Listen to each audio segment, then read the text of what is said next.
আৰু এতিয়া মই ইন্দ্ৰজিৎ দুলীয়া ঘৰলৈ সোমাই গৈছো আপোনালোকক প্ৰথমে পৰিৱেশটো দেখুৱাই লৈছো ঘৰখনৰ পৰিৱেশ দেখুৱাই লৈছো আৰু ভিতৰলৈ গৈ আছো আপোনালোকে দেখিছে এফালে সংগীতৰ চৰ্চা কৰি আছে তাৰ আগতে মই কিন্তু ভিতৰৰ পৰিৱেশটো এবাৰ দেখুৱাই লৈছো ওপৰৰ ফালে টিংবোৰ ফুটি গৈছে আৰু সংগীতৰ লগত প্ৰায় 20 বছৰ এইদৰে সাধনা কৰি আছে আৰু প্ৰায় জাতি মাতি গান গাই ভাল পোৱা ইন্দ্ৰজিৎ দুলীয়াৰ সৈতে মই প্ৰথমে আপোনালোকক অকণমান গানটো শুনুৱাই লওঁ তাৰপিছত অকণমান কথা পাতিম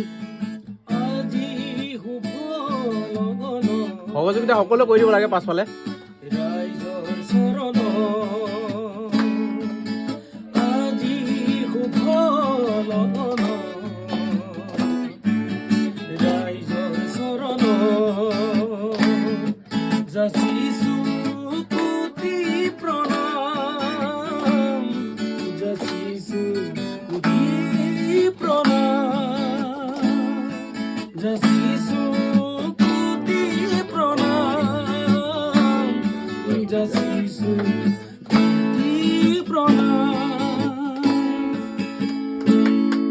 আচ্ছা ককাইদেউ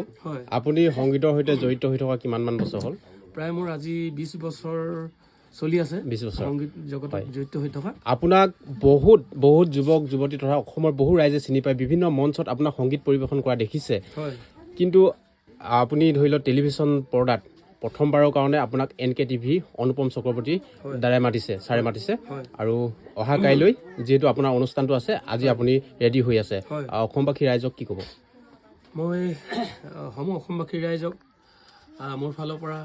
আন্তৰিক আৰু অভিনন্দন জ্ঞাপন কৰিছোঁ আৰু অহাকালিলৈ আমাৰ NK TV লৈ মোৰ প্ৰথমবাৰ অনুষ্ঠান সুযোগ লাভ হৈছে আৰু মই এইখিনিতে আপোনালোকক এটা কথা ক'ব বিচাৰিছোঁ আৰু মোৰ এই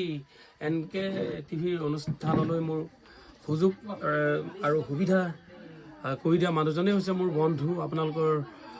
সকলোৰে সংবাদদাতা ৰমন মৰাণ তেওঁলৈ মই আশেষ আৰু কৃতজ্ঞতা ধন্যবাদ জনাইছোঁ আশা কৰিছোঁ আপোনালোকৰ সমূহ অসমবাসী ৰাইজৰ ফালৰ পৰা সহায় আৰু